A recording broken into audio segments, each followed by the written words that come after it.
નમસ્કાર મિત્રો કુમારભાઈ કાનાણી આજે આપણા બીટીસમાં આમ તો વારંવાર આવે છે અને આજે એક વેવાય વેલાનું જમણવારનું આયોજન છે અને આપણા બીટીસની મુલાકાત લીધીને આપણને આજે મોકો મળી ગયો છે. સાહેબ ખૂબ ખૂબ આભાર. અમારા રેસ્ટોરન્ટની વારંવાર વિઝિટ કરો છો, અમારા ફૂડ વિશે શું કહેશો સાહેબ?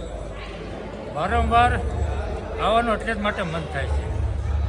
એ વરાછાની અંદર જો તમારે સારું ફૂડ ખાવું હોય, ક્વોલિટીવાળું ખાવું હોય, ચોખ્ખાઈ, સ્વચ્છતા, ક્વોલિટી, સ્વાદ આ બધું બેસ્ટમાં મળે છે.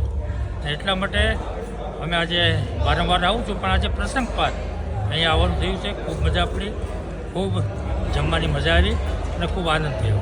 થેન્ક યુ સો મચ સાહેબ. આવો પ્રેમ આપતા રહેજો. પરેશભાઈ, તમે ઘણીવાર આવી ગયા છો બીટીસમાં, પણ હવે સાહેબ આરે બેઠા જ જમવા, બે શબ્દ કહી દો. આમાં કંઈ કહેવા જેવું છે જ ભદ્રેશભાઈ, અમે એટલે તો અવારનવાર આવીએ છીએ. રમેશભાઈ, તમારો મોકો મળ્યો છે અમને, આજે લઈ લઈએ. અવારનવાર બ્રિટિશમાં જમવાનું આવવાનું થાય છે. બીટીએસ જેવું ફૂડ સુરતમાં મને ક્યાંય ખાવા મળ્યું નથી અને સારામાં સારું ફૂડ બીટીએસમાં છે એવું મારું મંતવ્ય છે. Thank you so much. અને રમેશભાઈ ક્યાંક કહેતા હતા, રમેશભાઈ શું કહેતા હતા? આપણે પનીરની ક્યાંક વાત આવેલી. ભદ્રેશભાઈ સંચાલિત બિગ્સ હોટલ ખૂબ જ સારું છે. જમવાનું ફૂડ બધું સારું છે, સર્વિસ પણ સારી છે અને ભાવ પણ ખૂબ રિઝનેબલ છે. પનીરની ક્વોલિટી વિશે શું કહેશો રમેશભાઈ?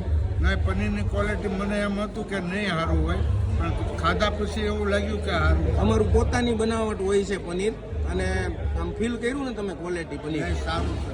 અત્યારના સમયમાં પનીરમાં ખૂબ ધ્યાન રાખવું જરૂરી છે. Thank you so much guys. Enjoy.